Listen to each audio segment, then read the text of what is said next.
monsters and ghosts to otherworldly beings. Join the explorers as they venture into the darkest realms, seeking the truth to what goes bump in the night.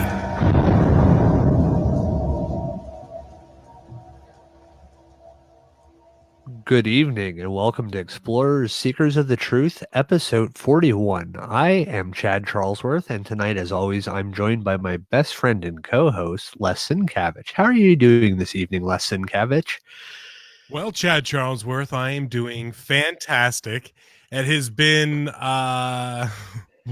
over a month since our last live broadcast, and to no fault to anybody, to no fault of our own, I guess. We've just been super busy with work and the holidays and everything got thrown in the mix, and you know how it goes. Good evening, Joey. Good to see you, buddy. Plus, the last 2 weeks, I've been battling a really, really bad cold, and I'm finally starting to kind of get out of the water with it. My glands and everything are still a little swollen, and it's hard to talk, so I'm going to let Chad handle most of it tonight. But I'll go through the normal spiel that we usually do. So you could find us online at our website, www.explorersgroup.com. There you could see some archive shows, see some of the evidence that we found in some of our investigations, learn a little bit about the group, yada, yada, yada. You could also find us on Twitter at Explorers Group. We're on Facebook, facebook.com/Explorers Group. And we're also on Instagram at Explorers Group. So there's all those fun places that you could get in touch with us. And we're also, as we said in every other show, we're on iTunes. So if you go to iTunes, search Explorers Seekers of the Truth, give us a 5-star review, help us gain some ground on iTunes so we could come up on a general search rather than having to search out our name. So yeah, that's it. Yeah, you were saying about the long time between episodes, and I was thinking about it. We've probably only got to talk 3 times since the last time we did a show. Like just general. Yeah, not show related. Yeah, just as us talking as friends, it's been a long time. Usually we talk every day, and this last month or so since we did the last show, we haven't even had a chance to shoot the breeze. So yeah, it's been crazy all around. Yeah, I mean, this time of year, I mean, I was sick, you got sick, kids were sick, back and forth. Yeah. Yep. Joey says he was conversing with someone and wondering if you die with a cold, does your spirit also have a cold? That's a really good question. I don't know. I think you'd almost have to kind of take, not that you'd have to, but I guess the religious view on it would be no, because everything is better on the other side. Yeah, or supposed to be. Yeah, I mean, according to religion and the Bible and stuff like that. So, oh my gosh, I think our comments actually work. I was able to write back and say hello to Cindy, who's stopping by as well. So good. At least I'll be able to interact a little bit when while the show's going on. So okay. So before we get into sorry. Excuse me, like I said, I still got a little bit of this going on. Before we get into tonight's topic, as we do on some of our shows, hey Joe, good to see you, buddy. We sometimes have an oddity of the week, and ironically, Chad and I were just talking before the show started, and somebody had posted on Facebook, a friend of ours, Joe, about an interesting thing, and I'm going to see if I could bring it up here. I'm going to try and share my screen with everybody. So I'm sure a lot of you out there have heard about reptile people, or how what would you call them? Reptilians. Kind of invasion of the body snatchers kind of thing, where they would take over the human body, but they're like this reptile alien type thing underneath. Or the 1980s television show V, which was later remade in the early 2000s. That's true as well. So a lot of people think people in the government are reptile people or whatever, and they occasionally let themselves out. So a video had surfaced, and we actually, the person who posted it online found it on Coast to Coast AM's website. It looks like it was posted by a Tim Banal. I hope I'm pronouncing that right. But basically, I guess it's a bizarre video, and this is their write-up. I'll just kind of summarize from it.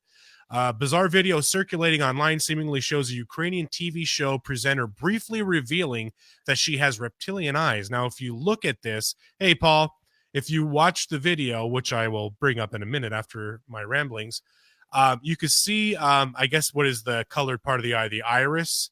It looks like the iris closes and opens up again. Obviously, this could be very, very easy manipulation with Photoshop or some kind of editing software. But nonetheless, it's kind of neat. It is a strange thing, and that's what we're all about. So I'm going to bring the video up really quick if I could get this thing to work. So bear with me, folks. But you got to watch very closely at the girl's eyes, and then they kind of zoom in, and you get a much better look. So here is the video. If it plays, there we go.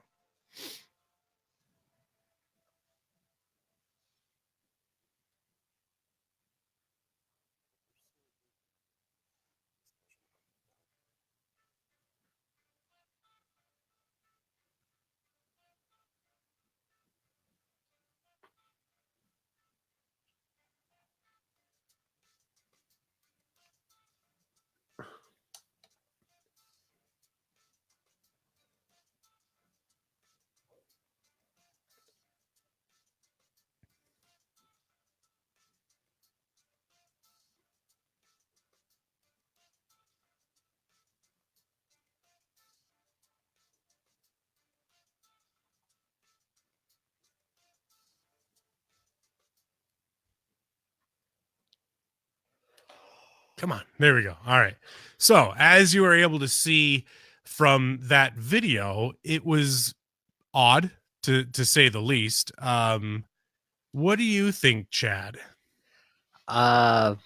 It's kind of funny in the sense of the way she's like looking up, like off in the distance and up, kind of reminds you of like a lizard looking at like a fly or some kind of prey animal. And then her little eyes flash, but she does blink right after that too. Right. So it's almost like a double blink. Yeah. It was like she's looking off, her eyes do that thing, and then she like blinks. And if you notice, her blink is like a very hard blink. It's not like a normal. Now, of course, we're only seeing a couple seconds of her. We only see her blink once in the entire video. Right. Like the way she blinks, it's almost like she's slamming her eyes closed, which I know there are people that do kind of have a condition where they blink rapidly or they blink real hard when they blink. Right. But of course, only seeing a couple seconds of her eyes and stuff like that, it's hard to say if maybe she does actually have that condition. And this is just photo editing or video editing done to make her look as a reptilian. Right. Now, it did say that the original footage shows the same thing as, excuse me, shows the same thing as well, where I guess to kind of prove that it was undoctored. But what I thought was kind of weird is when the guy was talking, it was almost like she responded to him because he was starting to look at her, and she did the reptilian blink, and it was almost like she did that force blink just to be like, oh no, that was me blinking. You didn't see my irises close. It was just me blinking. You know what I mean?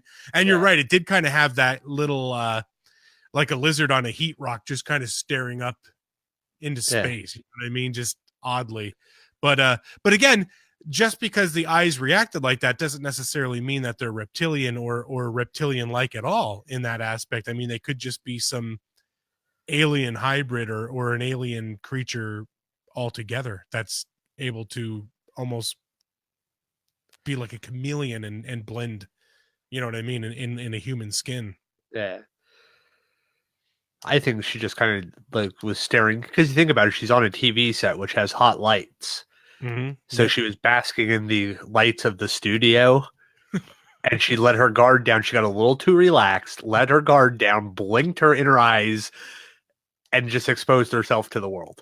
That's right. That's right. Because if you looked at it zoomed in, though, it wasn't like a secondary eyelid like a lot of reptiles have. Yeah. Like a crocodile would have that protective layer that would go over the eyes when they submerge. This was the actual iris closing. It wasn't like a secondary layer coming in, which makes it even more interesting. But at the same time, I'm not going to spend too much time on it, and I'm not going to over speculate or overthink this because it is very easily faked. Yeah. You know what I mean? So, but yeah, nonetheless, like I said, it was kind of interesting. yeah, it was kind of funny. Yeah, I highly would doubt that if these things were in like media and government, I find it hard to believe that one of them would accidentally screw up like that and not end up dead. Right. Yeah. So let's get on to tonight's subject, though. Let's do it. Okay, so tonight's subject does share a lot of similarities with one of our past episodes, the Dyatlov Pass incident. This is going to be not one of our normal topics that we usually cover, but as I was researching the Dyatlov Pass incident, I came upon this story, and it's basically considered the American Dyatlov Pass. Yep. So I'm going to give you the basics here. On the night of February 24th, 1978, a group of 5 men from Yuba City, California, all with mild mental or psychiatric issues, attended a college basketball game. Yeah, I speak English. I really do. A basketball game played at California State University at Chico. Afterwards, they stopped at a local market for snacks and drinks. None of them were seen alive again, and one of the group, Gary Mathias, has never been seen again. So, gonna kind of get into. He disappeared completely, right? Where the other ones were found. Yeah, he's as we go into this, you're gonna kind of see, and we'll kind of explain what happens to these men. But out of all of them, he's the only one that is never accounted for. Interesting. So several days later, they were driving a Mercury Montego, which was found abandoned in a remote area of the Plomas National Forest on a high mountain dirt road that was far out of the way back to Yuba City. Investigators could not, however, determine why it was abandoned. Now this does happen in February. It is during a blizzard. But where they found the car wasn't stuck. The car was just it was in good working order, and it was just abandoned. And at this time they found no trace of the men. After the snow melted in June. Wow. That's how long it took for the snow in this area to melt. Well, I wonder what the elevation was for it to last that long. I think 44,000 feet. Well, that's really, really high. Yeah. I believe that's about what it is in that area. In June, 4 of the bodies were found in and near a cabin used by backpackers as a shelter in the forest. The cabin itself was like a state forestry cabin that they kind of had set up so that if anybody does get lost or hikes out too far, they can get some shelter. It's not like a lean-to, it's like an actual cabin type home. Right, like a place to seek refuge during a time like they were stuck in. Yeah. It's supplied with, fuel and, food and rations and clothing and stuff like that. Now this cabin, to kind of give people an idea, is 20 miles or 32 kilometers for our friends who use the metric system. I just always have to. Is, like I was saying, is 20 miles from where the car is found. So So they ended up in a place 20 miles from where they abandoned the car. And again, like you said, the car wasn't stuck. It wasn't like they had to leave the car. They could have easily have turned it around or whatever and gotten out of there because it wasn't stuck and it was filled with fuel, right? had a quarter tank of gas and was not stuck on the road at all. Now Uh-huh. it was a blizzard, but where the car was found, like the police basically hotwired the car and drove it out of there. Now they found the car 2 days or so after after these guys went missing. Mhm. So the snow hadn't melted. They got in the car, hotwired it, pulled it out, and drove it back to the police station. Wow. Yeah, I mean, they had plenty of gas. From my research, they had plenty of gas to make it to their home. From where they were lost in the woods here, they still had enough gas to make it back to the town where they lived in Yuba. Jeez. Now, only bones were left of 3 of the bodies when they were found. Hmm. And of course, yeah, that's a result of scavenging animals. But Because they one were of the found in the woods, right? yeah, they were found along the road and in the woods. Hmm. Now, this, like I said, this is 20 some miles to this cabin. 2 of the That's bodies a long ass hike. in a blizzard at night. Yeah. Because I mean, I backpack often. I go backpacking quite frequently with my friends and family. And just to cover a fraction of that distance on a summer day is very difficult. I couldn't imagine them traversing that distance in a blizzard and not being properly outfitted for it. Yeah, as we'll talk about, these guys weren't dressed to be out in a blizzard. Mhm. They were dressed to go to a basketball game. They basically had like windbreakers and, normal just, jeans and t-shirts and windbreakers on. They weren't dressed. They weren't in boots. They weren't in Gore-Tex, hunting suits and backpacking travel suits. I mean, I went outside to shovel the snow the other day, was outside for an hour, and I started to get frostbite on my hands, and they hurt so bad I had to come in the house. Well, you do have These those guys, delicate fingers. well, they are delicate. They're like surgeons' hands. That's right. That's right. These guys went 20 miles in a blizzard, and at some points, the snow was between 4 and 6 feet deep. Jesus. So now to get back to how the bodies are found, one body was actually found inside the cabin, and that was the body of Ted Ware. Mm-hmm. And he had apparently lived for as long as almost 3 months, about 13 weeks.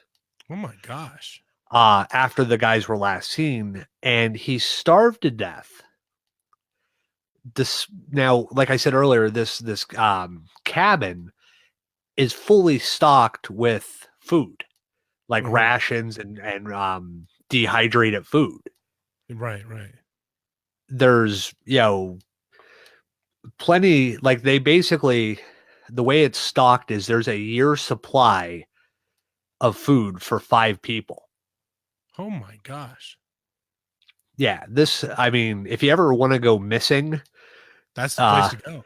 yeah, I mean, it's stocked with food. It's actually has fuel for the heating system. Like this is a fully set up, shelter home. Yeah, really. Yeah, so he's found basically living about 3 months, but yet starves to death and freezes. Like basically the coroner's ruling on his death is starvation and hypothermia. Yet there was food and heating material available in the cabin. Interesting. When he is found, though, he's found missing his shoes. So, but of course, his feet are so frostbitten at that point, you got to figure, his feet are probably swollen. His shoes probably aren't fitting anymore. So that's definitely, a little bit there. Now, there is a witness comes forward later Mhm. who's a local man who basically said he spent this the same night in his own car a short distance from where the Montego was found. Mhm. And this was after suffering a mild heart attack trying to push his car out of the snow. Jesus. Yeah. He was actually going up to check one of his family's cabins up off the road Mhm. to make sure like the snow wasn't too heavy on the roof, which is a very odd time to do this in the evening in a blizzard. Yeah. But Yeah. I mean, I guess maybe that was the only time he had. Mhm. You know, but he basically suffers a heart attack trying to push his car out. And what he told the police was he had seen and heard people around the car that night.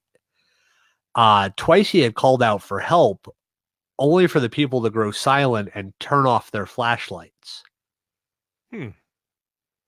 Now, this, you know, kind of starts to lead into his, like with his distance from where their car was found to where the bodies are found, has kind of started to, like, kind of led to suspicion of foul play with the disappearance of the boys. Mhm. But yet, I mean, the police actually, this is now a cold case in California in this area, but they have never really presented any solid information.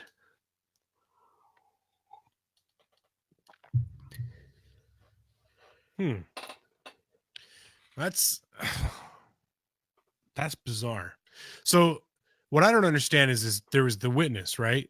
Yeah. He's in his car for basically the majority of the night, right? Mhm. And he sees other people. He's seeing flashlights and didn't I believe one of the people they said it was a group of people and one of them looked like a woman carrying a child in a blizzard. Yeah. Now, from what I remember when I was doing the research about this, I'm not sure if I have it in my notes tonight or not, but at one point he said the people actually came up to his car window with the flashlight, like shining it in the car. Uh-huh. And he heard somebody whistling. And when he started yelling for help, the person stopped whistling. And the time that the person came up to the car with a flashlight, as soon as he started yelling for help, he said the flashlight goes off. And he heard the people move away from his car. Hmm.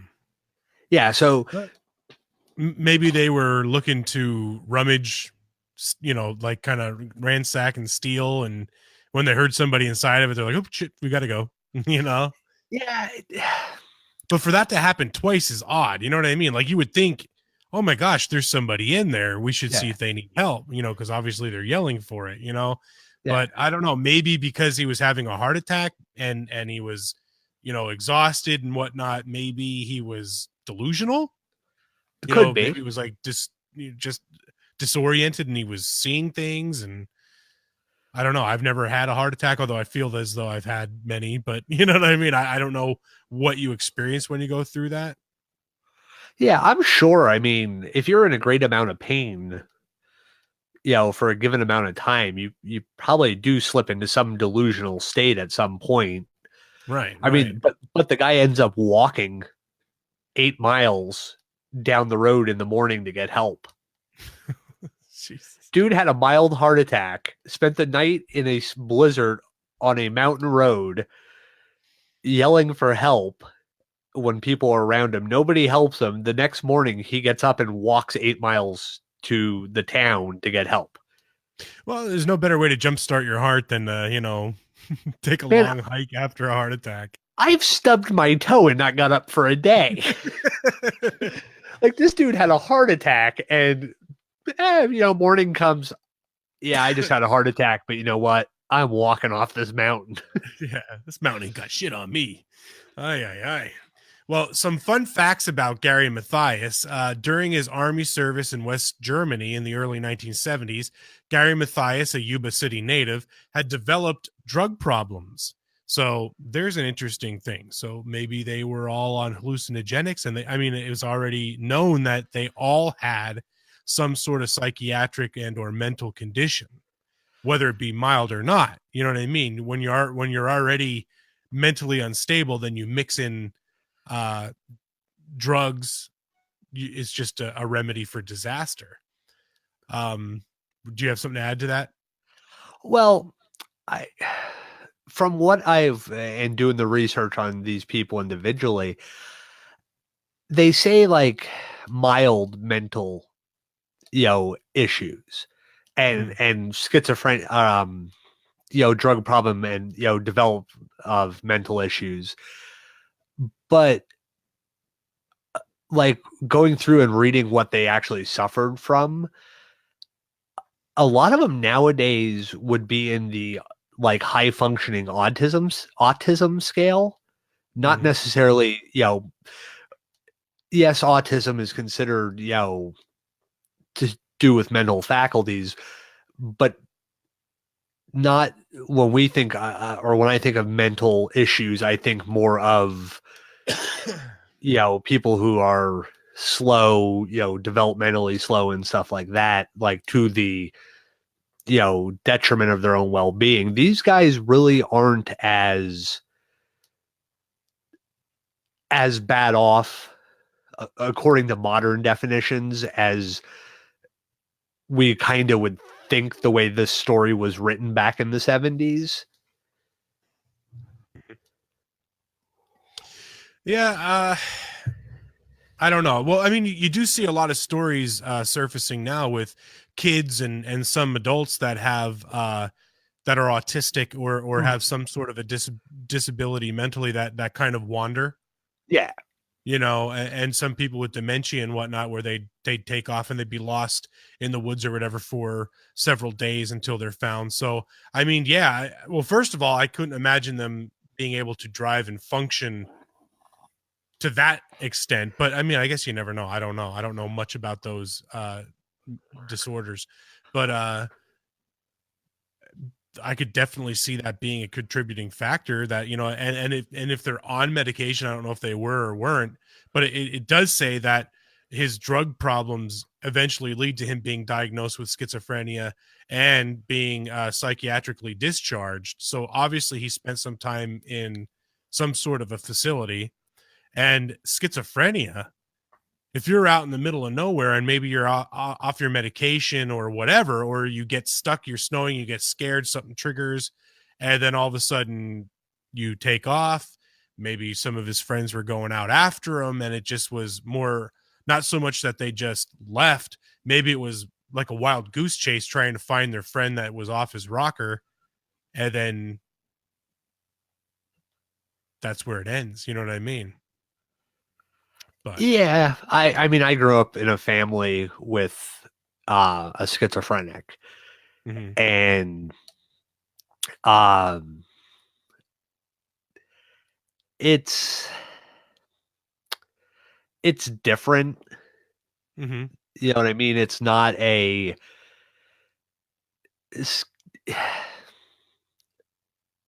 I wouldn't say that would make somebody run off. It's more of hearing things and interpreting things differently. So, I mean, it is a possibility, but, I want to keep an open mind to that. Right. Yeah, I mean, there's lots of extremes. I mean, I've had a situation with somebody that I knew in my past that suffered from severe bipolar disorder, severe mania, and schizophrenia. And I tell you what, it's when they're gone, they're gone. Yeah. So, but I'm not getting into that. Let's see, where did I leave off there? He returned to his parents' home in California, began treatment at a local mental hospital. So again, he was in the hospital. While it had been difficult at first, he was nearly arrested for assault twice and often suffered psychotic episodes that landed him in a local Veterans Administration hospital. So, I mean, obviously there seems to be a lot with this guy kind of going off the deep end. By 1978, he was being treated on an outpatient basis with stelazine and cogentin. I don't know if that's right or not. And was considered by his physicians to be one of our sterling success cases. Mathias supplemented his Army disability pay by working in his stepfather's gardening business. Off the job outside of his family, he was close with friends. Close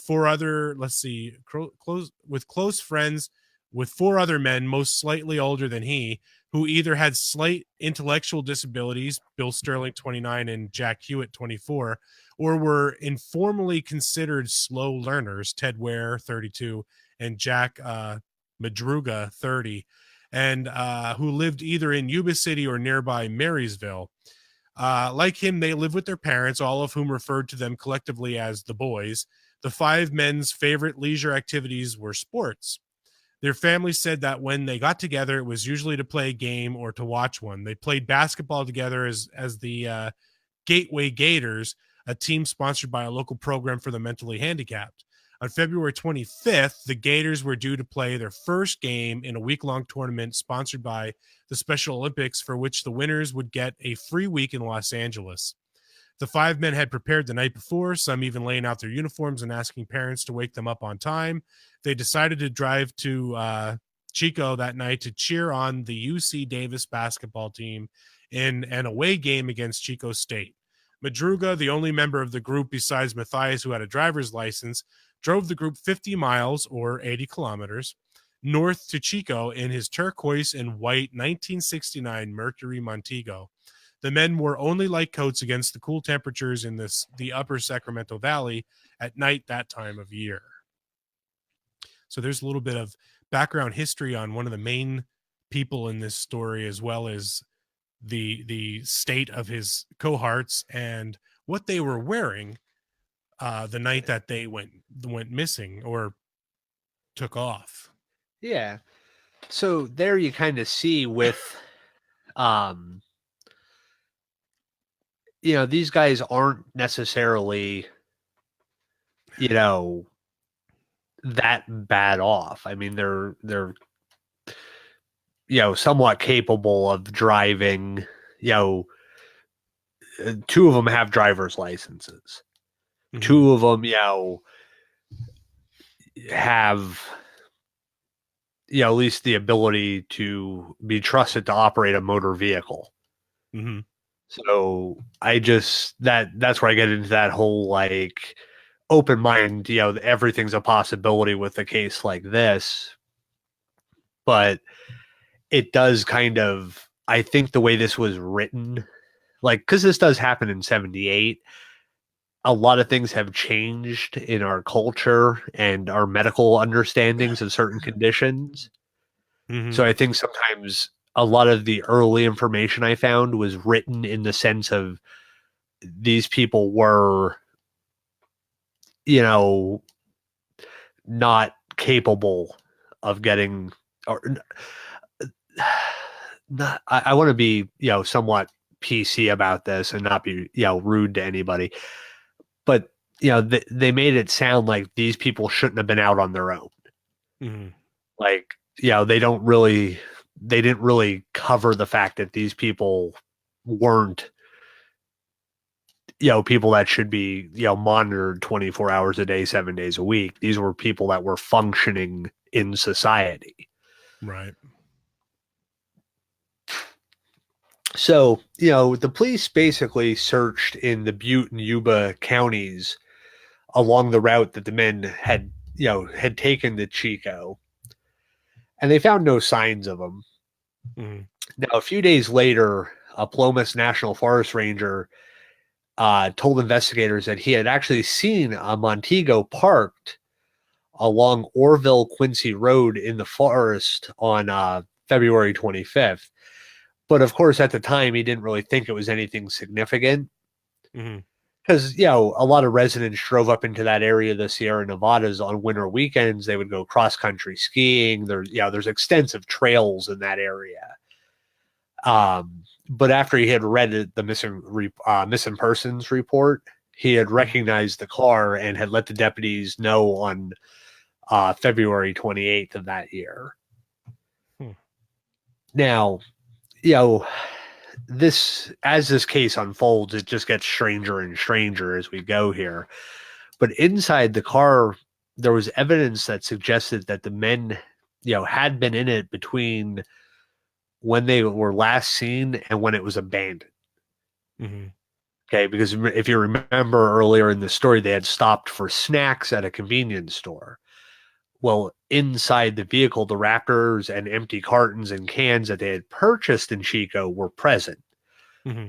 So it shows that they had at least been in the car after the stop at the convenience store, Right. long enough to have eaten the snacks and drank their drinks and stuff like that.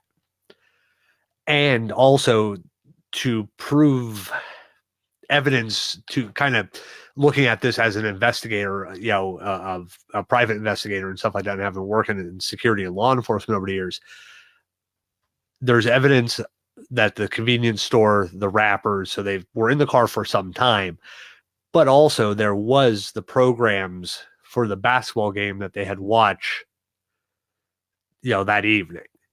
Mm-hmm.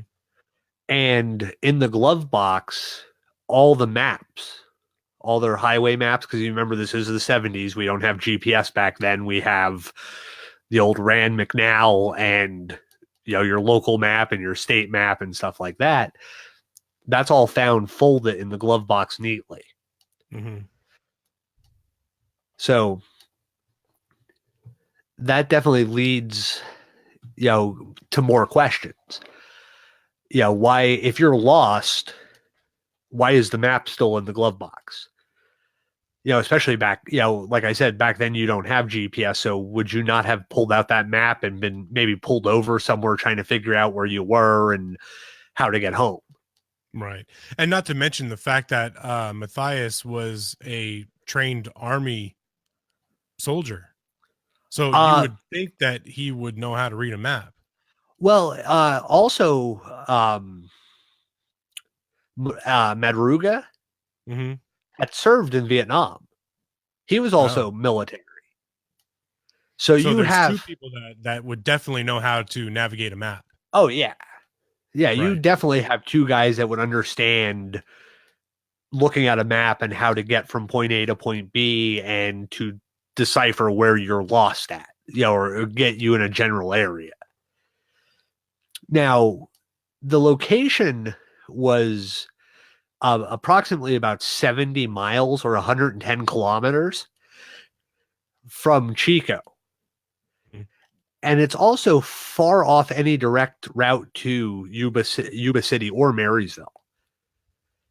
And when the families kind of were asked about it, they couldn't figure out or speculate any reason that these boys would be, driving up this, up the mountain road, and this, it's a dirt road, on a winter's night, and they're driving higher into the mountain, higher in elevation into remote forest without, extra clothing or anything with them, any supplies like that.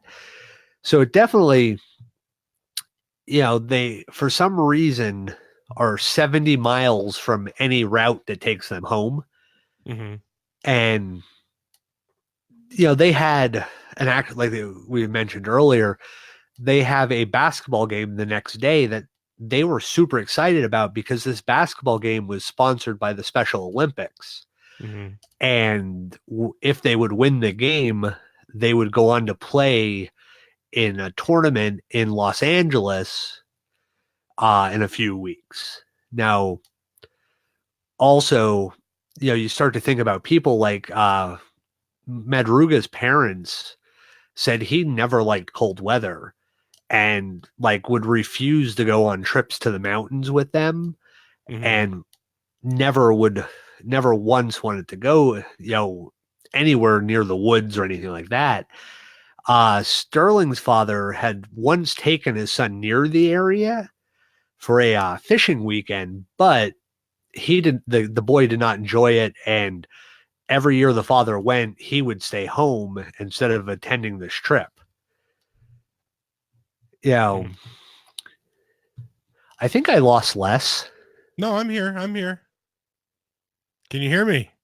I'm looking here, Joey. From what I understand, the road is actually relatively like almost like a 2-lane type size road. So yeah, I think they would have had room to turn around at that point. Now, I'm not sure, how, if the whole road, would give you enough room to turn around, but I'm sure at some point there would be a cutout or something if it wasn't, where they were wasn't wide enough. And then the police kind of start to look at it as, why would these boys abandon the car? Mm-hmm. They reached about 4,400 feet in elevation, which is 1,300 meters. Which I pretended there like I didn't actually have that written down in my notes. I kind of looked off and pretended like I was figuring that out. But that isn't that high. That's about where the snow line was that year. Me? So the police are looking at that. There's not a lot of.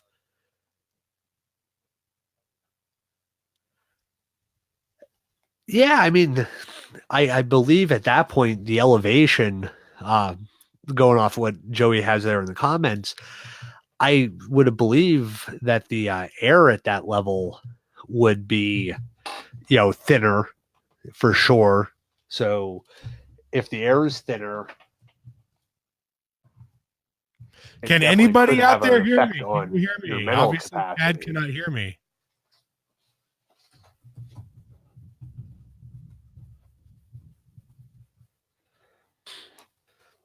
All right, I had to type a note to Les here because I can't see him or hear him. What in the world? Oop, I think you're coming back on my screen now, Les. Can you hear me? I don't know. I'm watching it on on Facebook, and I can see you on Facebook, but I can't see you on the interface that we use. What the heck? All right, so Joey says he hears me. I don't know. Can you all see me? I hear and see both of you, but we can't hear each other. Chad, can you hear me now? What in the world? God, it would not be one of our shows if we didn't have technical difficulties. Aye. Well, if it's not for technical difficulties, the show would never be interesting. I just said that, but you didn't know. I'm going to try and have Chad log out and log back in because I'm the primary host. So I'm going to see if I could get him to come back in. Hold on, everybody.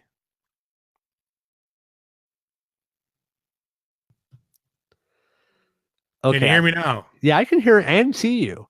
Okay, yeah. Everybody said that they could see us and hear us. It's so funny. I said it wouldn't be our show if we didn't have technical difficulties. And then like 2 seconds later, you're like, well, wouldn't be right if we didn't have technical difficulties. And I was like, I just said that. Well, on the interface where I see your camera and stuff, it completely went black. Now I look down at my phone where I have the show so I can see the comments and respond to people. I could see us both on there and I could see you talking. I have the volume off so I couldn't hear it, but I could see you talking, but on the interface, I couldn't see you at all again. And even took out where your name is on the screen. It took that out. And then that popped back up and I was like, okay, maybe it's just cycling through and it's popping you back in. But you could hear everything I was saying? Everything, yeah. Okay. I was like, you're talking and I was interacting with you. And then you're like, I think we lost Les. I'm like, what are you talking about? Well, I lost you. All right. Tear. You never lost me. I'm always in your heart. All right. Now, where were we? So, when the police had found the car had become stuck in some snow drifts. And there was some evidence that the wheels had been spun in an attempt to get out, but police noted the snow wasn't deep enough that 5 healthy young men couldn't have been able to push it out. Right. So it's one of those things like they were stuck a little bit. Yeah. Now, when they find the car, the keys are not present, Hmm. which, at first had suggested to police that the car had become abandoned and it might not be functioning properly. Mhm. But once they kind of looked at it, they hotwired it. It started up immediately, had a quarter tank of gas.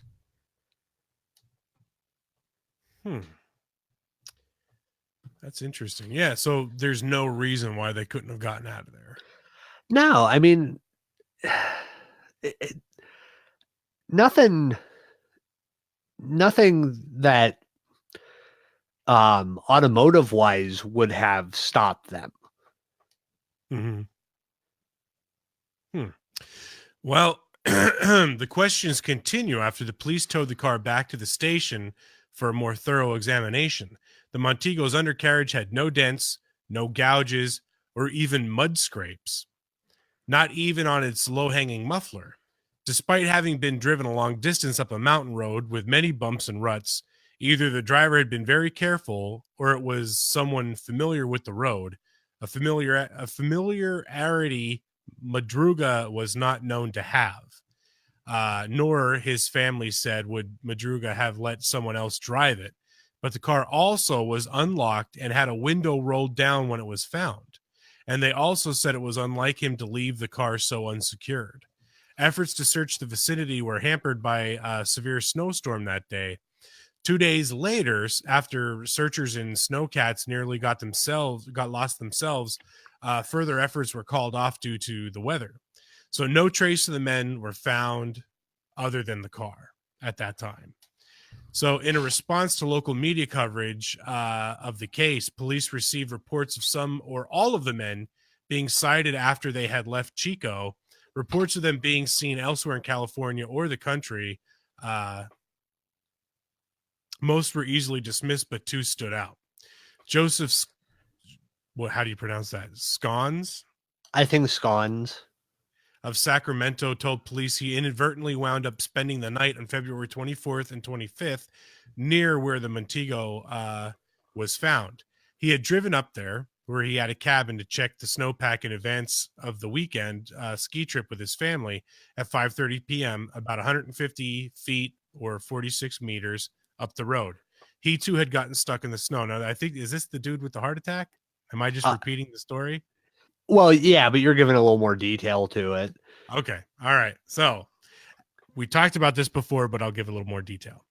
Let's see. He got stuck. In the process of trying to free his vehicle, he realized he was beginning to experience the early symptoms of a heart attack and went back in, keeping the engine running to provide heat. 6 hours later, lying in the car and experiencing severe pain, he told police he saw headlights coming up behind him. Looking out, he saw a car parked behind him, headlights on, with a group of people around it, one of which seemed to him to be a woman holding a baby. He called out to them for help, but then they stopped talking, turned the headlights out. He saw more lights from behind him, this time flashlights, that also went out when he called to them. After that, Scones said at first he recalled a pickup truck parking 20 feet behind him briefly and then continuing down the road. Later, he clarified to police that he could not be sure of that since at the time he was almost delirious from the pain he was in. So again, like we were talking about before, could the heart attack have created any kind of delusional episodes?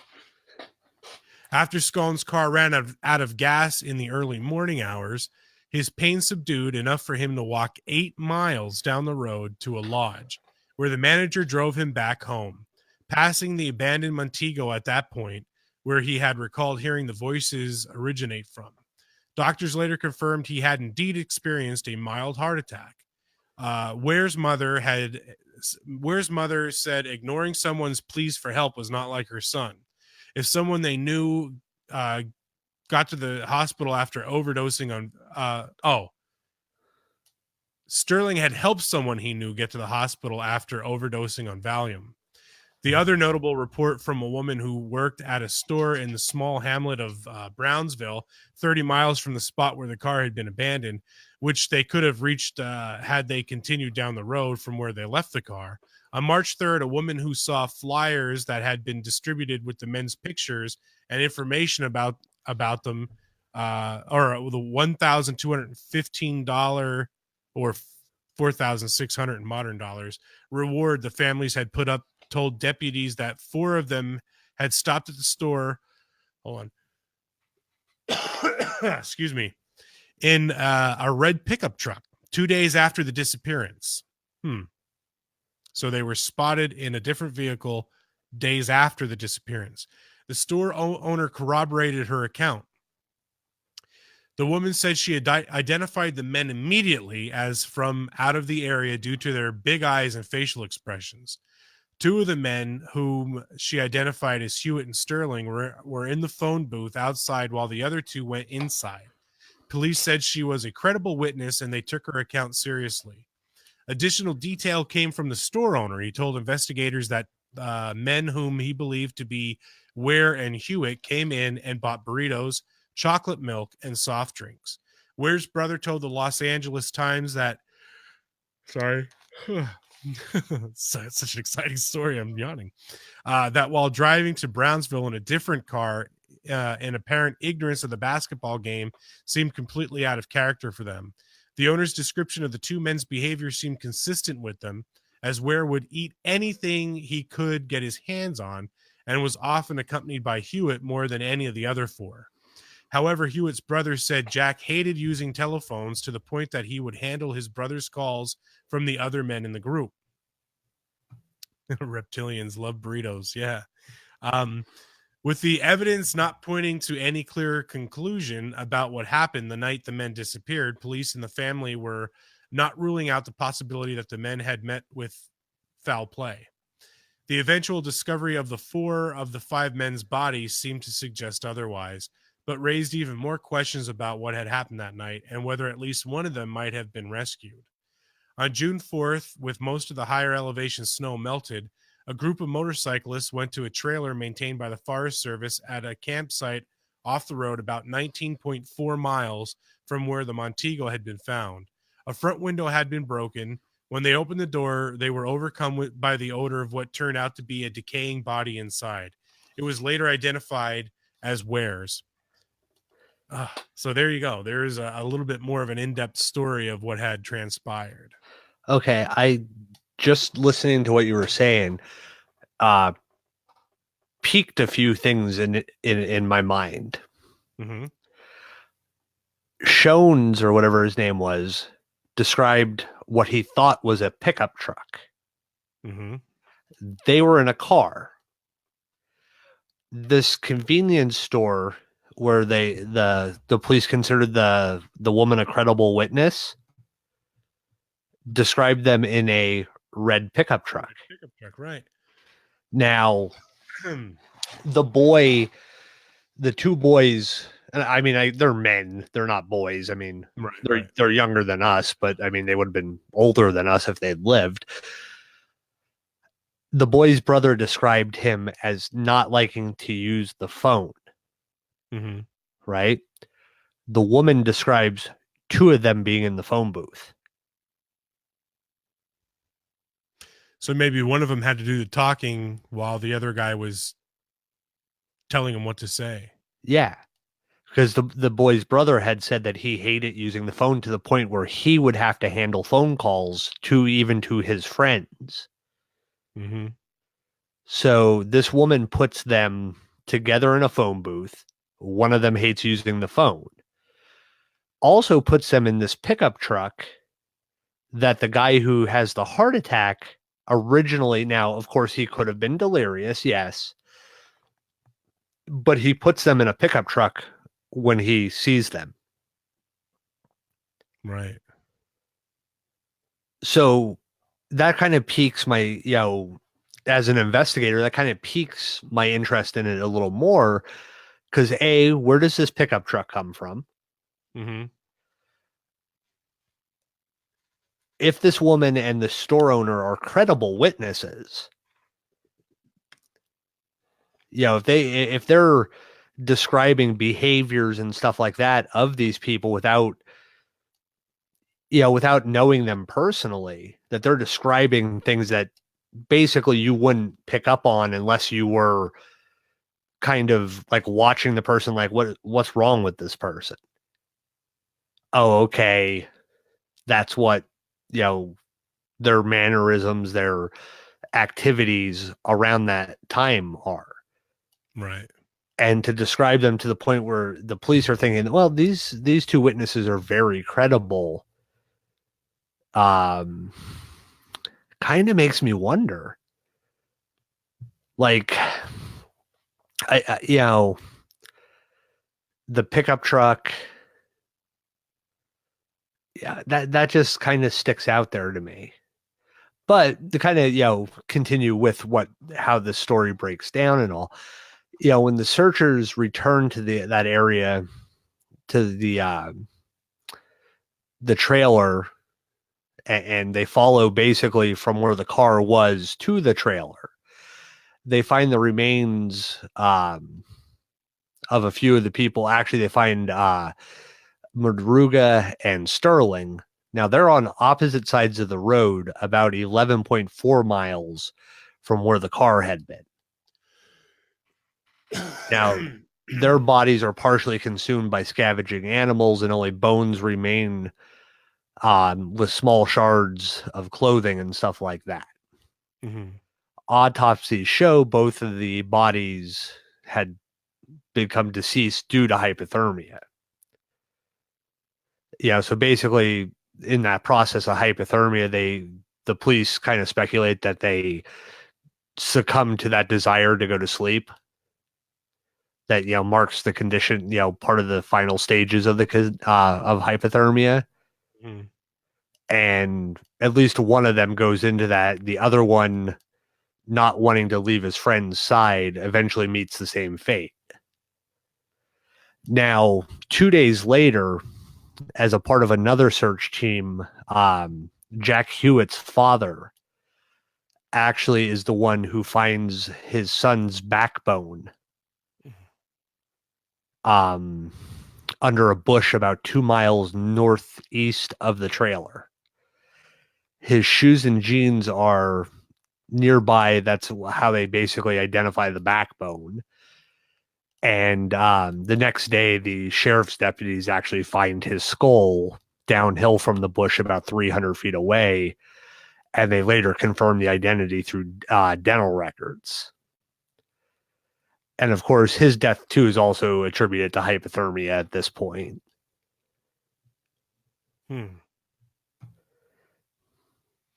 That's kind of, I don't know. It's just so bizarre why they wouldn't stay in, and it almost makes me think that maybe the girl who gave the testimony might have been in cahoots, because the guy said he saw a pickup truck with a bunch of guys and a woman holding a baby. So it almost makes me think that maybe they were at the store. The girl and the store owner took them up there for whatever reason, and maybe try to have them do something, or I don't know, maybe, and maybe they were trying to escape them. I don't know. You know what I mean? It just, because it makes no sense. Even though they have mental disabilities, it doesn't make any sense for them to go 20 miles out of their way to a desolate cabin and then try and leave it. Well, yeah, and yet the one dude dies in it. Yeah, 13 weeks. Basically lives for 13 weeks in a cabin. You got to think, like, 13 weeks from February 25th puts you at May 25th. Mm-hmm. Now, Hewitt's body is found in June. So basically, the guy who passes away in the trailer lives almost long enough to be found. Right. Now, an interesting thing is, in an area northwest of the trailer, roughly about a quarter mile or 400 meters from it, the searchers find a Forestry Service blanket and a rusted flashlight. 3 Forest Service blankets. Oh, okay. 3 of them. Sorry. I just said 1. I almost also said I almost also said fleshlight, but let's just leave that at Great party up in the hills. Yeah. Now, the only problem is they can't really determine how long those things have been sitting out. Right. Now, you also got to think, Gary Mathias. Not to cut you off, but one thing that I can't understand too is, and again, I'm no forensic investigator or anything like that, or whatever, but how they found scattered bones. Mm-hmm. How can you sit there and say, "Oh well, they died of hypothermia"? Yeah, one of the reasons why I brought this to the show, this isn't something we normally would cover, is just every bit of information I found on it had me thinking more of why would you do that? Why, the times that you and I have actually got, sat down and talked about this was like, why would they do that? Why would you think this? Why would you not, in the cabin, why would you not do certain things to protect yourself or try to get help or, and now one of the things you got to think about, if Gary Mathias being a schizophrenic, he would be off his medication for a point where his body would start regressing to his issue becoming prominent in his personality and affect. Mm-hmm. So one of the things the police did actually do, figuring since he's the only person not accounted for, mm-hmm. they started distributing his information, his photo and stuff like that to all the mental institutions throughout California, to hospitals, mental institutions, but no trace of him ever turns up in any of those. He's never brought in for his mental issues. Right. But he's the only one never found. Now you think about it, like they found over a 20-mile stretch, 20 plus miles at this point. They find 2 bodies at about, I think we said about 11 miles into the journey. Mm-hmm.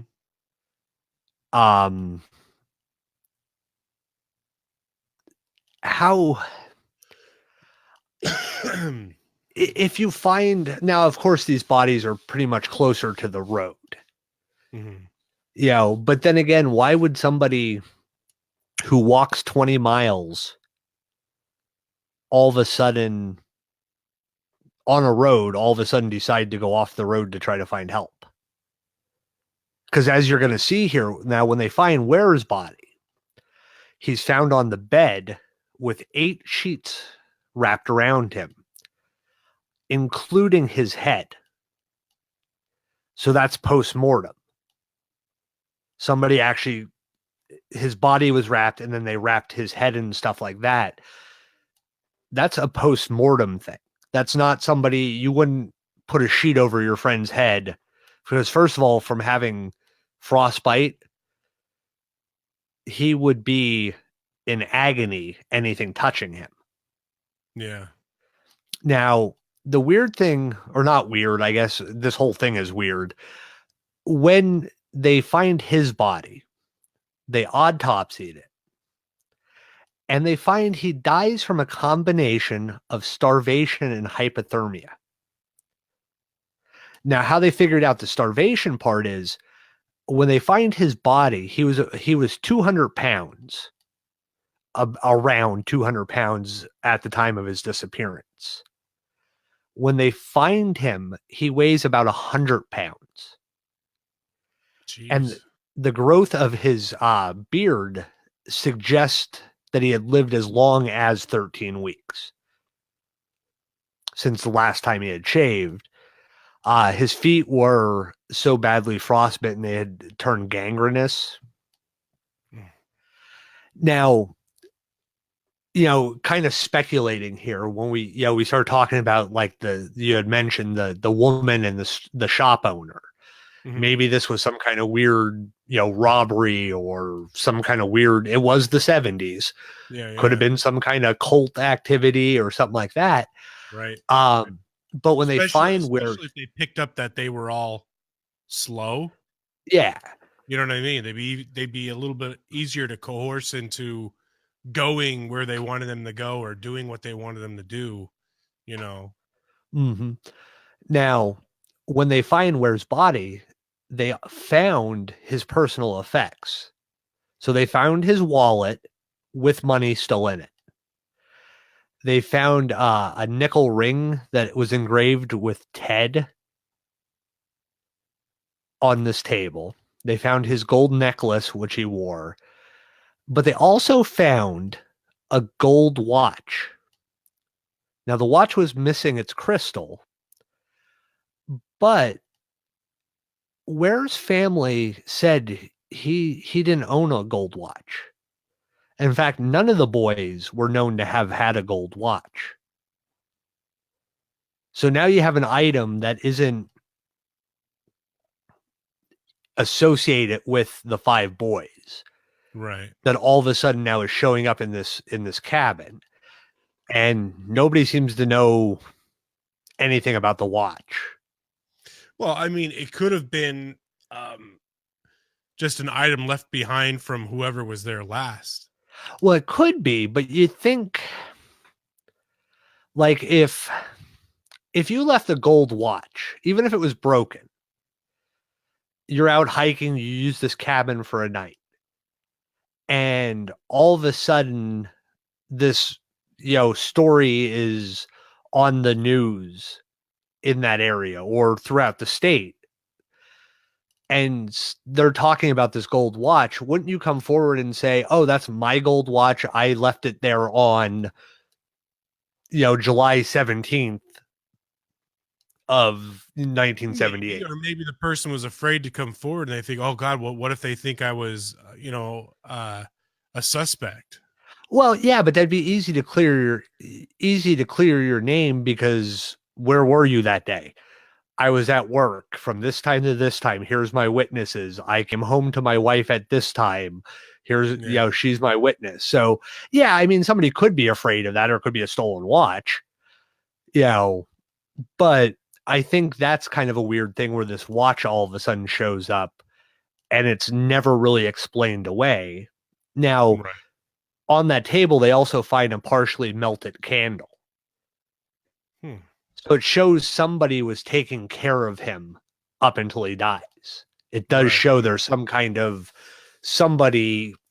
Now, not saying it's necessarily Mathias, but somebody is definitely keeping an eye on this boy at that point.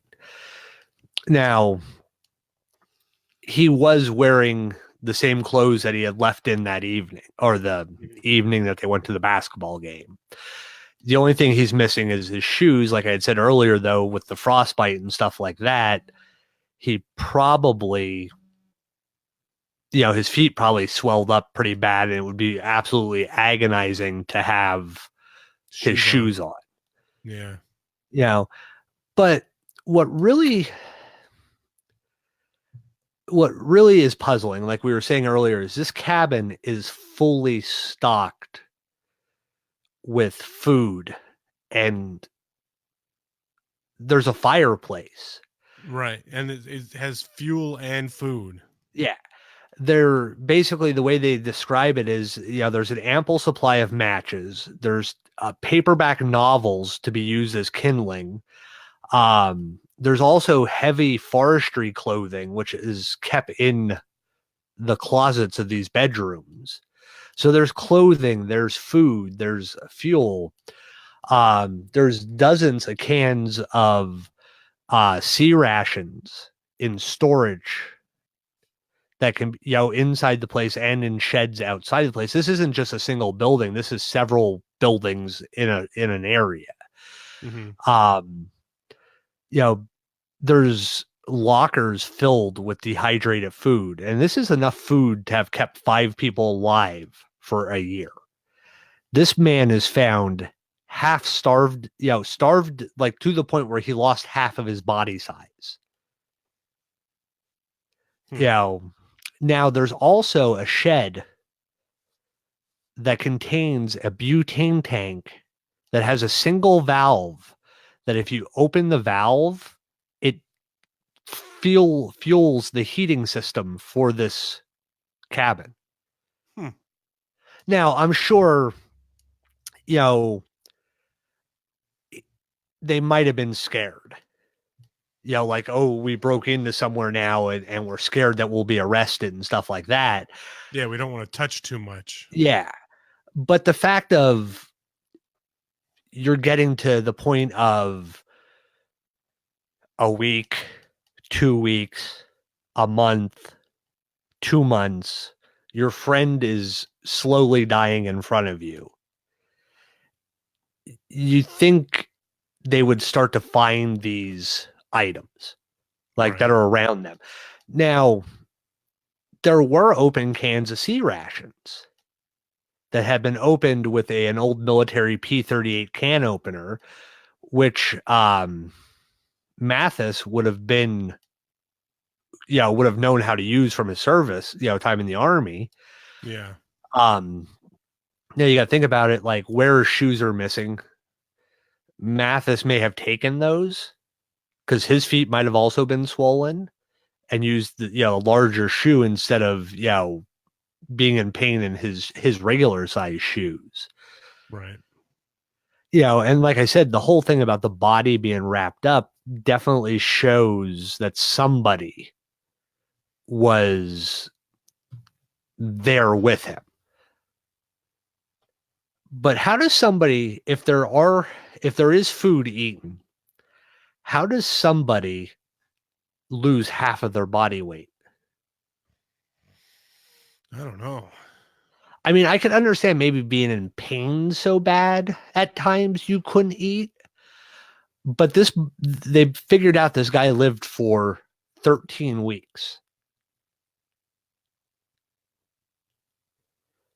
13 weeks, you had to, if you ate a couple times a day, even if it was once a day, you're going to lose weight, but you're not going to lose half of your body weight.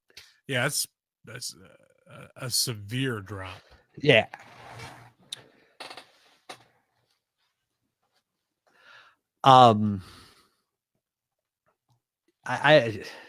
This every time, the further you get into this, the weirder it gets. Yeah, definitely. There's so many different corners that you're just like, well, why wouldn't, like you said, why wouldn't you do this? Why wouldn't you do that? And but again, they're mentally, I guess they're mentally challenged. You know what I mean? Like, and I'm assuming some, if not all, are on medications. You're off your medications, you're not going to be thinking clearly, especially Mathias with the schizophrenia and all that. For all we know, the majority of them, well, no, I guess 2 of them were dead on the trail. Yeah, 2 of them are dead along the road. So they died probably before making it to the cabin. Right. But the other 3 of them basically make it to the cabin at some point. My question is still, I don't care if you're mentally challenged or not. Why would you walk uphill 20 miles instead of downhill, which would have been the direction you came from? Yeah. Now, I mean, you could get turned around, but you got to think about it. If your headlights are facing the way you're going and you're going up, that the opposite, your taillights would be the way down. Mm-hmm. They walked 20 miles up a mountain in a blizzard. 2 of them only making it 11 miles. Mm-hmm. I mean, in a blizzard, walking with snowpacks, 4 to 6 feet of snow. Dude, I mean, you and I hiked out that one time when we put out the cameras and the bait and stuff like that out at the old house. Mm-hmm. That was like 1.5 feet of snow. Yeah, and we were dying. Difficult. Yeah. And I mean, we only made it out how many miles? Couple. Yeah. Now, 5 people, 2 of them make it 11 miles.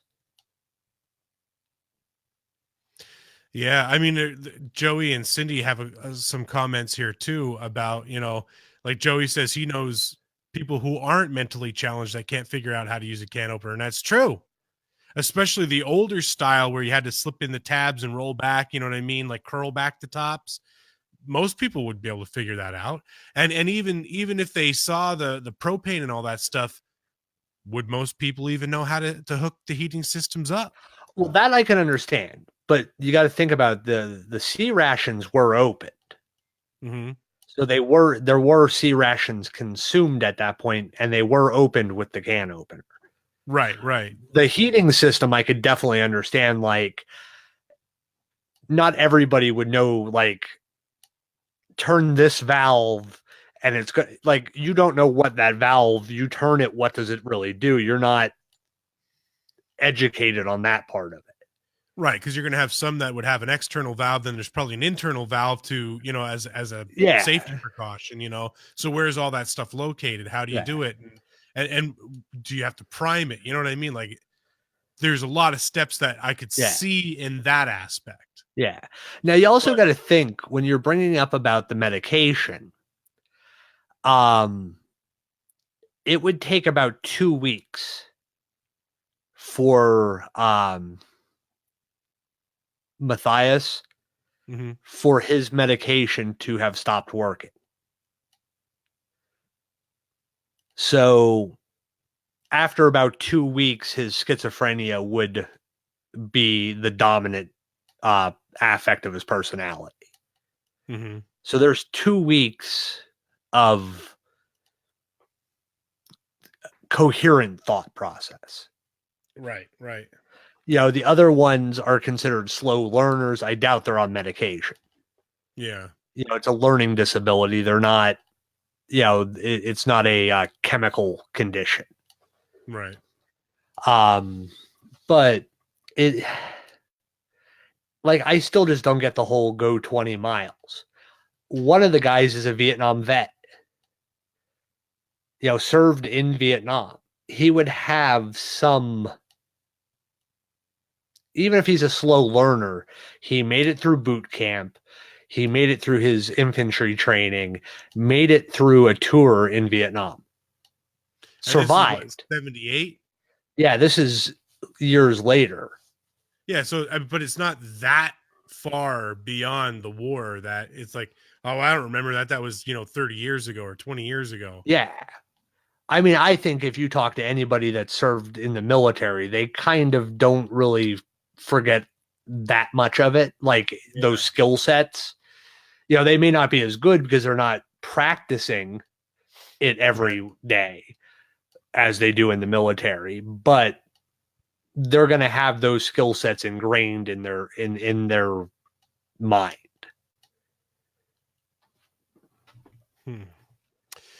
Well, even knowing that 4 of the 5 men had died in the Sierras, investigators still could not completely explain what had led to these deaths, which is what we keep talking about.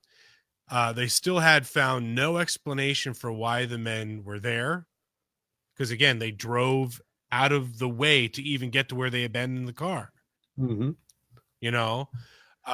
Although they learned that Mathias's friends in the small town of Forbestown, he had friends in that town, so I guess that was somewhere. And I can't.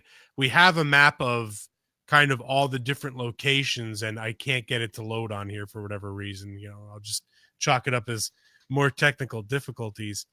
But and police believe it was possible that in an attempt to visit them on the way back home, the men may have taken the wrong turn near Orville that put them on the mountain road.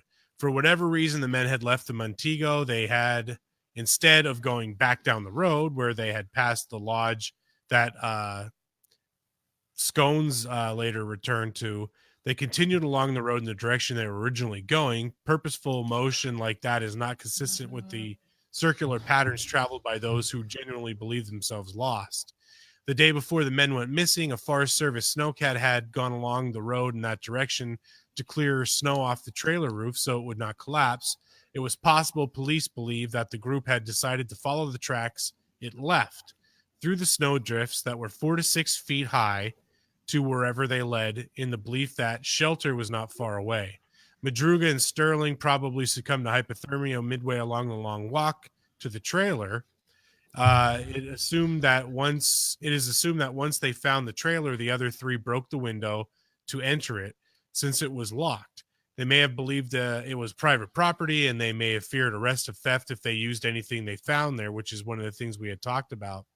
After Ware died, or the others believed he had, they perhaps chose to attempt to return to civilization by different routes overland on foot. Okay, so before we really break this down, what? Moon Joey. I'm not saying it was aliens. Well, actually, that's where I'm about to go. Okay. Beam me up. This area, okay, this Plomas National Forest is known for, so I'm doing that rhythm thing again, is actually known for UFO sightings.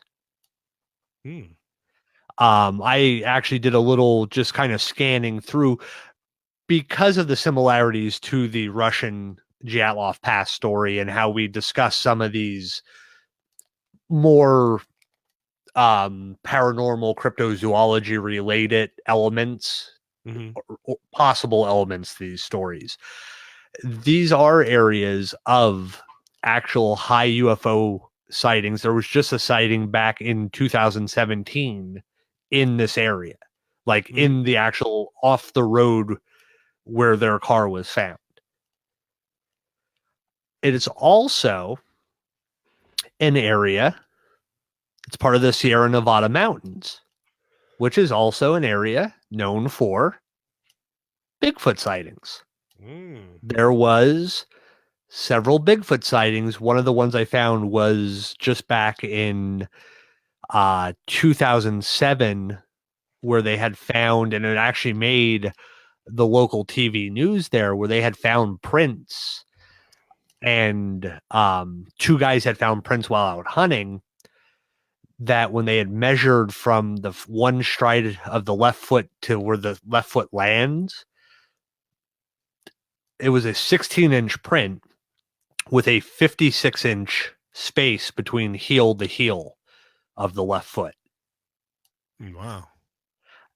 Forestry employees in the same year found 14-inch prints in and around that area with a similar stride pattern. The story that you're talking about with the Bigfoot prints, I have a link for that I'm going to put in the comments on cryptomundo.com. They have the write-up, so I'll put that out there for you guys to check out. Sorry, go ahead. Yeah. Now,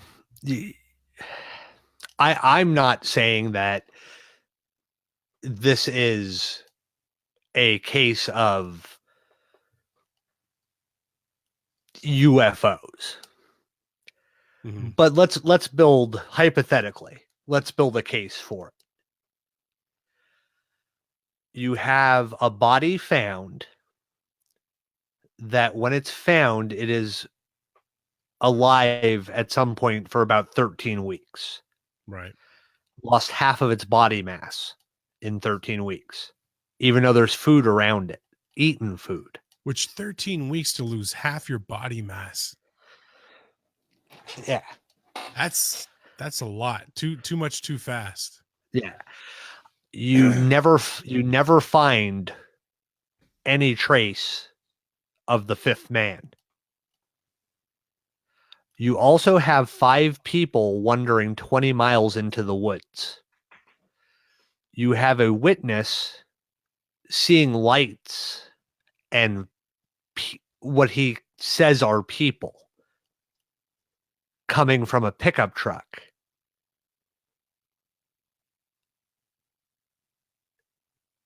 All things that could be associated with alleged UFO abductions. Mm-hmm. Or is it a case where 5 men possibly saw in this blizzard a Sasquatch-like creature and became so fascinated by it they decided to follow it?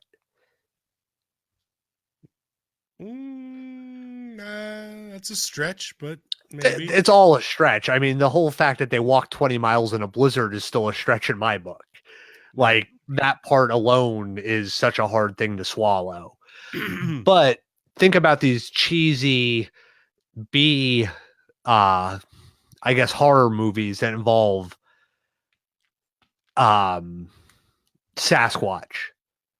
The Sasquatch isolates them out in the woods in a cabin and slowly torments them and pokes and prods at the cabin to find a weakness to get in. And you then have one of them that completely goes missing. Maybe it's a female Sasquatch and he became a forest bride or forest groom. I'm not trying to make a joke out of these poor people, that have passed away, but adding these strange, just things that don't add up in general, in this normal, looking at it as a criminal investigator, none of this lines up as reasonable things. Right. Everybody points to, oh yeah, they have mental issues. But if you really get into this breakdown, 2 of the 5 men were considered high functioning. Right. And they were all enrolled in a day program for mentally handicapped adults. But of course, Mathias isn't mentally handicapped. He has schizophrenia, which is probably brought on by the drugs that he had the problem with. But he's noted in his doctor's reports as being high functioning and a success story. Right.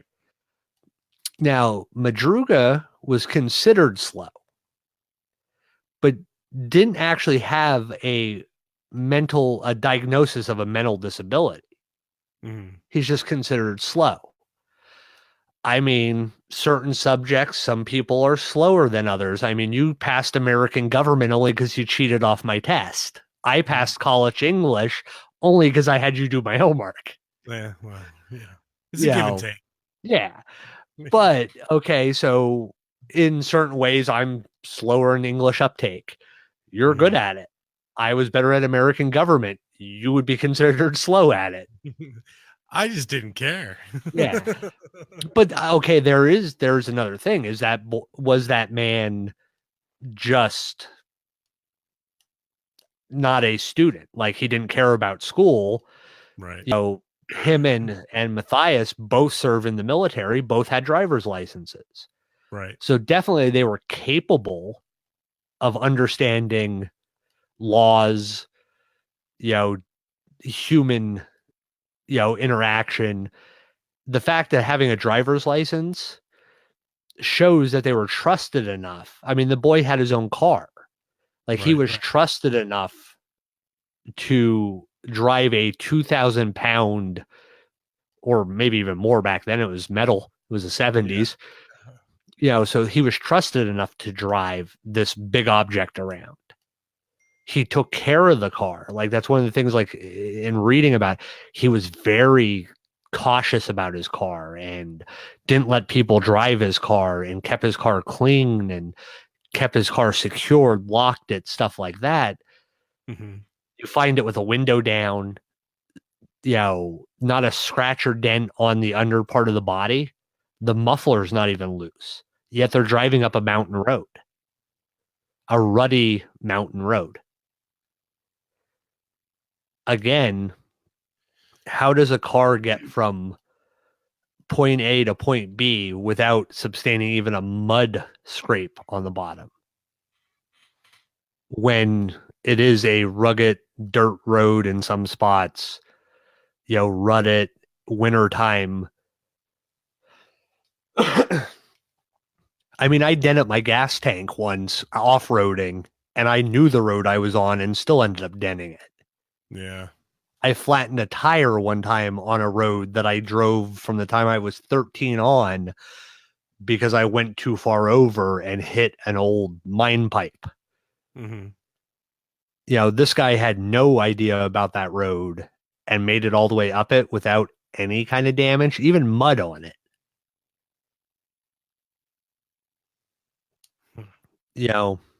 The car, and when they found, like the police find the car, it's not stuck. It's not stuck in a way that you couldn't push it out. Yeah. You could just engine work.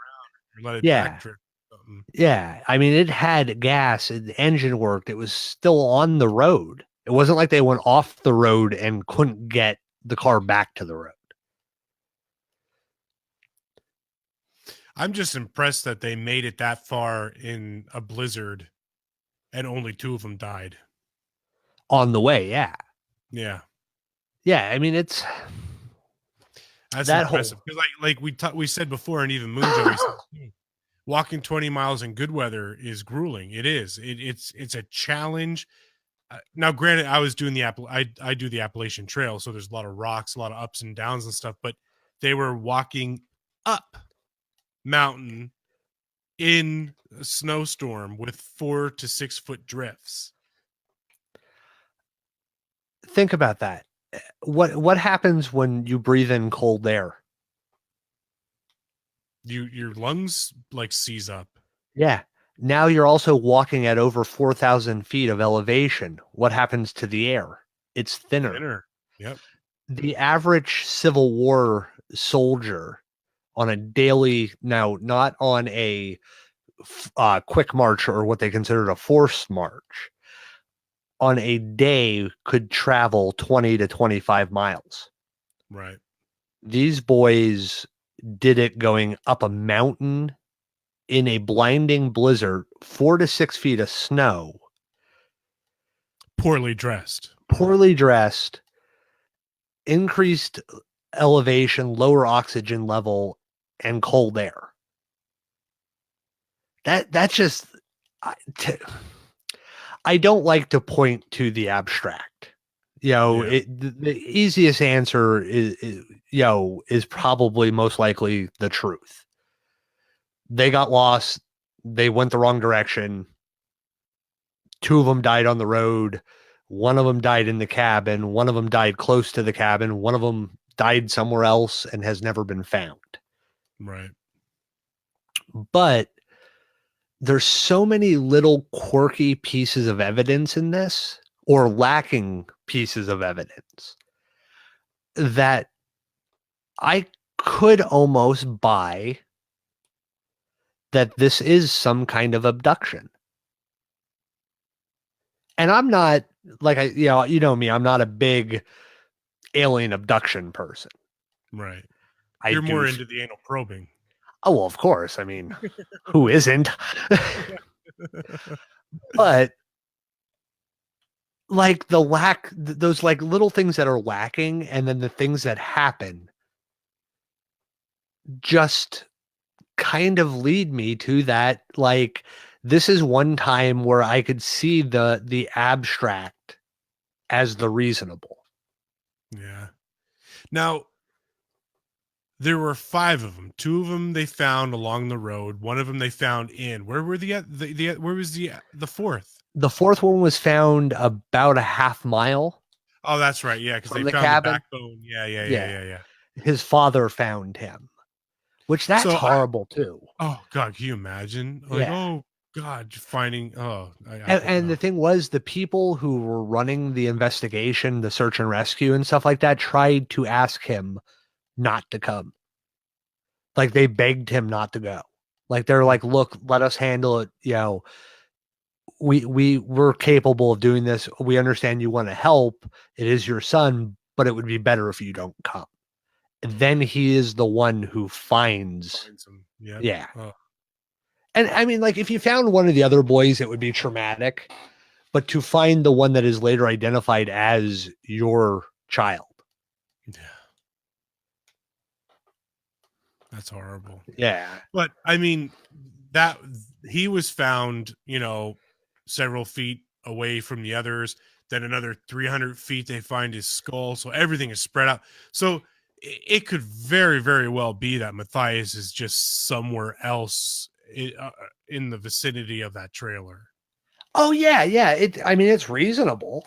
The reasonable thing is, yeah, he's, if they did a 6-mile search grid around that trailer when they were searching, he could be 6.1 of a mile from that trailer. Right. Yeah, just those few extra feet. You know? So yeah, it's reasonable. That his body has never been found. That's the most likely answer. It's also reasonable that maybe he had his medication with him. Maybe he was involved in something bigger than what has been presented. Yeah. Because remember, he's the only one that has friends in that direction. True. He's the only one that's never found. Of course, like we said, he could be just that 10 feet over where they stopped searching, and that he could have just been there. Yeah. I don't know. It's definitely an interesting thing. And like you said, there were so many odd things in that area. You have the Bigfoot sightings, you have UFO activity, and what was the other thing you were telling me about? Oh, this is also rain? This is also an area of high strangeness, UFO, Bigfoot. It has rained fish in that area. That's right. Yeah. Rained So how does it rain fish? Like, is it like one of those what do you call them? Like Sharknadoes? Yes, but not. What are they? Water spout. Yeah, water spout. So it Yeah. sucked up, fish from a nearby thing and threw them, couple miles back to the ground. Yeah. Yeah. So it just rained down fish from this pond or whatever that was nearby. So yeah, there is a lake. That is very weird. Yeah, there is a lake not too far from where this cabin and stuff is. Mm-hmm. But so it is ironic that this event happened and you have all that other unexplained activity. Now, what doesn't make it too crazy for me is 4 of the 5 people have been found and identified. Mm-hmm. So we know where they were. The 5th dude, again, I just think it was like you said, they had a grid, they had a perimeter, and he was just that little bit further, or they just didn't find him. Yeah. He's probably somewhere else out there. Probably tried to make it down to that Forbes town or whatever it was to get to civilization, and he just succumbed to the weather. Now, I think maybe he went much later because that one guy was wrapped up and properly taken care of. Now, that makes me think the first 2 guys obviously didn't make it to the trailer because they died along the way. Then the 3rd guy didn't make it to the trailer because he died not much further from the other 2. So the 2 remaining guys were the only ones that made it there. The guy who died there obviously couldn't go, or maybe he was frightened, and you know what I mean? I would imagine that he was just so severely frostbitten that he couldn't move. So the other guy wrapped him up as best he could to try and keep him warm and said, "Hey, I'm going to come back. I'm going to try and get help. I'm going to come back." But obviously he never made it. So I just think he's somewhere out there not found. Or Or do all 5 actually make it to the trailer? 2 of them decide we're walking back towards the car. Which because, again, at that point, if you made it to the trailer and it's the middle of a blizzard, why would you be so foolish? Maybe they wait a couple days. You know what I mean? Because there's no real time frame on their deaths because of the condition they're found in. True. I mean, hypothermia is just the reason given at that point. Yeah, it's not saying that it was immediate. Yeah. So maybe they did a couple days, week, something like that in the trailer. 2 of them, maybe the healthier of the 2 of the 5 at the time. You 2 go get help. Start heading back down the mountain. They end up getting about halfway to where the car was. Mm-hmm. They end up dying. Maybe one of them got hurt, like broke a bone or something like that, twisted an ankle. Yeah, because they didn't find all the remains. It was just scattered remains. Yeah. So maybe the other one sat with him thinking, well, I can't let my other friend here. I'm trying to get help, but I can't leave him sit here. Right. The other ones, after a few weeks of not being rescued, 13 weeks, it's summertime. It's spring at least. The snow doesn't melt until June-ish up in that elevation, but the weather is warmer. You know what I mean? By June in Pennsylvania, the weather is summer, basically. Yeah. So you have warmer weather. Do they decide that then set out and, the boy that his father found his spinal column and then his skull was found later, was he attacked by a cougar, a mountain lion, some kind of animal? He fell and broke broke something and ends up getting eaten by coyotes. There's so many different ways that could break down. Right. I would probably believe 3 of them made it to the trailer. 2 of them died along the way. Right. But if 2 of your friends died along the way, don't you think you would have done something to kind of... Well, I mean, if it was in the blizzard and it was a whiteout, I mean, what are you going to do? Yeah, I mean, I just think if you were hiking with 5 people and 2 of them died, you'd probably turn around and go back the way you came. Yeah, you would think, go back to the car. Yeah. And what makes me scratch my head is, how did they know they were going in the right direction? How did they know that trailer was there? Mm-hmm.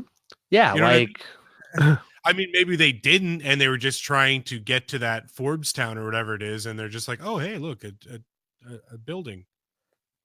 Yeah, but I mean, once you got off like the main road and you were going up a mountain, you'd kind of think like, if you ran, like they didn't run out of gas, but if you ran out of gas in the mountains and 8 miles ago you saw houses in town, like a town or something like that, would you walk the direction you don't know what's in front of you or how far away the next thing is in front of you? Or would you decide to turn back the direction you came from, knowing that, yeah, it's 8 miles, but it's 8 miles? Yeah, they went 20. Yeah, that's, and of course, yes, these guys did have some mental, disability issues, but and think about it too. Not to cut you off, but they drove up there. They did not get stuck. Yeah, where they walked was 4 to 6 foot snowdrifts. Mm-hmm. Wouldn't it have been a lot easier to walk in the lower snow of the road? Yeah. Wouldn't you have, like, knowing that you came from, less snow and the snow has increased as you've went this direction? Mm-hmm. Would you not just turn around and be like, yeah, we're going the wrong way. Like, we've walked a mile, we haven't seen anything. We know if we turn around, the car's a mile back. And even if we can't get the car down the road, we know back down the road was a town. Yeah. I just, it's such a weird, just, that's why I was interested in it when we were doing, the Dyatlov Pass one. And I found this was just that weird, things don't make sense. And the more you investigate it and the more you read about it, the less sense it makes. Right. And Exactly. the more the abstract starts to kind of become the reasonable. Yeah. It's all really bizarre. Yeah. I mean, it could be a lot of things, but it was definitely something that piqued my interest, and I hope. Yeah, I mean, it was definitely a great topic and definitely worth talking about. I mean, the cryptid part, the cryptid aspect of what we normally talk about. I mean, yes, there is some of that, but just the story itself is super interesting. And like Chad said before, conspiracy theory kind of things aren't really our forte, but it did have that little bit of paranormal aspect to it with the Bigfoot UFO and all that stuff. But all in all, I thought it was a great topic. I really enjoyed discussing it. It made you think for sure. You know what I mean? Yeah, it definitely is just one of those things, like, as we go on and we find these different areas of high strangeness, sometimes the stories aren't all, Monsters and ghosts. yeah, or otherworldly beings. Join the Explorers as they, sometimes it is just these weird, stories. What is his name? David Paulus? David Paulides. David Paulides, the missing 411 stuff. Yeah, I think Cindy had said something. She commented missing 411. Yeah. And honestly, this story may be in one of those books. I never read his books. I've listened to him a few times on shows and stuff like that. And, there is a lot of just these stories out there that are just areas of high strangeness and stories that involve just strange occurrences. So I definitely, hope people enjoyed it, and I think we had some good interaction. As always. You know who I didn't see? Who usually always jumps in on some? I didn't see Gary. No comments from Gary tonight. Oh, I hope he was here. I thought for sure he would have thrown something about Bigfoot in there. I think he earlier he had gave us a thumbs up, I think. So, well, hopefully he tunes in later and yeah. If you do, hi Gary. Yeah, if you're there, Gary, hello, buddy. All right, well, that's that for that. That's our show for tonight. Hold on, that's that for that. That's right. How many more that's could you throw in that sentence? I don't know. What if I could, but I can't. But that is our show for tonight. Thank you everybody for tuning in as always, and thank you, Chad, my best friend and co-pilot on this little adventure that we go on. So yeah, thanks everyone. Yes, thank you everybody. I hope you enjoyed, and if you there's one thing. Gary just liked it. Hey, there you are, buddy. One thing I forgot, I wanted to mention this earlier in the show, but we kind of talked about that reptilian woman. Oh, yes. If anybody has any information about the Knights of the Golden Circle, if you guys could email that to Explorers, encounters at explorersgroup.com, I would greatly appreciate it. It's one of the very few conspiracies that I actually am interested in. So if you it could be, but if you do have any information, stories, like, I know there's a lot of family stories that end up involving, around the Knights of the Golden Circle, and or just some general information from your areas, please send it to me. I'd be very interested in looking into it. It has to do with the Civil War, so of course I'm interested in it. It also has to do with the lost Confederate treasury, which went lost relatively close to where I live, or at least became aware that it was lost around this area. So that's not the same treasure you're talking about, like that movie Sahara is based off of, is it? Yeah. Oh, okay, cool. Yeah, part of National Treasure is also based off of it. The second one has the Knights of the Golden. They bring up the Knights of the Golden Circle, but yeah, it actually went missing a couple miles south of us, and there's some very weird post-war stuff here in town and stuff like that that has always interested me. But yeah, if you have any information, please send it to us. I'd greatly appreciate it. That's right. And we can't end the show without the usual. So for those of us, or those of you who want to get in touch with us, you could go to our website at www.explorersgroup.com. There you could listen to archive shows and learn more about us. And we're also on Twitter at Explorers Group. We're on Facebook, facebook.com/Explorers Group, and Instagram, instagram.com/Explorers Group.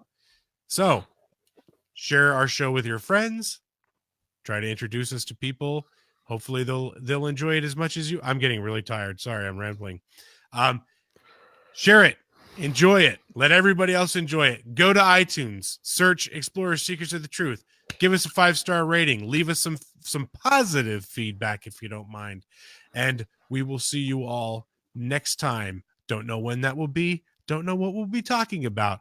But we hope you guys show up when we do get there. And if we don't talk to you in enough time, happy holidays to everybody. And Merry Christmas if you celebrate Christmas. And happy Kwanzaa and Hanukkah. And all those other all the holidays. Awesome holidays. Yeah, there's no discrimination here. No. Love all the holidays. There's nothing better than a holiday. I was going to say, as long as I get to eat, I'm happy. Yeah, exactly. So, yep. Good night, everybody. Yep. Night, everybody.